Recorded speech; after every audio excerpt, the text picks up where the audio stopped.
Whatever happened to audio equalizers? And this question comes from Gianni in Modena, Italy. Back in the 70s and 80s, having an equalizer in your hi-fi system was almost a must. Now, you don't see them anymore. Was it just a fashion, or are there reasons why they're now extinct? I'm trying to fix a 60, 70 hertz boom issue with my system, and seems like an equalizer could have been a good way to go. Thanks, Gianni. So, well, it's a good question, and my answer may be surprising to you. I think in the 60s and the 70s, when equalizers were popular, it was for good reason. Back then, things weren't that great sounding. Speakers of the 60s and 70s needed a little help.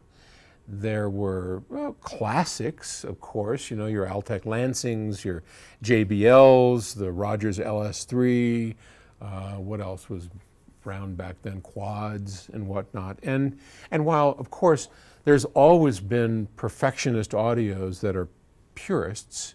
By purists, we mean people that pay more attention to the purity of the audio signal, the unmolesting of the audio signal, which equalizers molest the audio signal. They are anything but pure, but we've always had purists, right?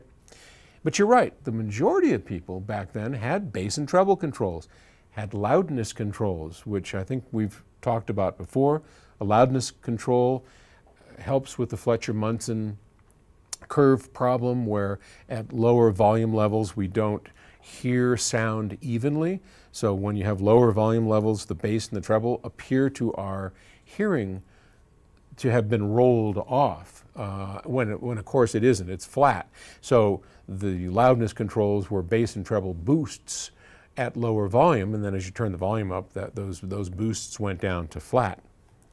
But I remember, gosh, what were the Citation amplifiers, the Sound Craftsman? There were a number of products that had equalizers, because back then you really did need help. Speakers needed help, systems needed help.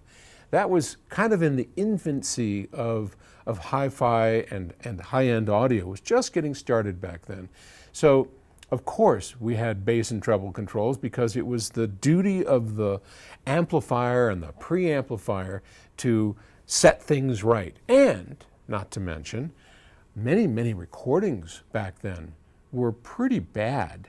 We were at the tail end of the 78s of the, before, stereo, a lot of mono records, which a lot of them sounded great, but a lot of vinyl was pretty bad back then, and it needed help. So between the needy recordings, the needy speakers, amplifiers and preamplifiers were required to have some means of compensating for the deficiencies of the systems. But that's not true today.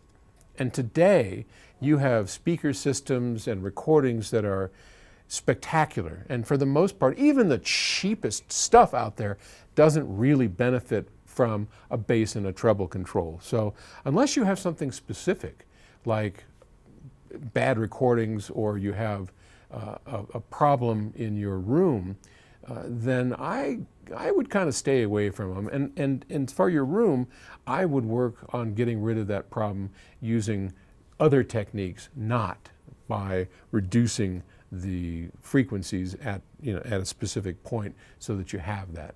Okay? All right, Gianni, thanks for the question. Bye-bye.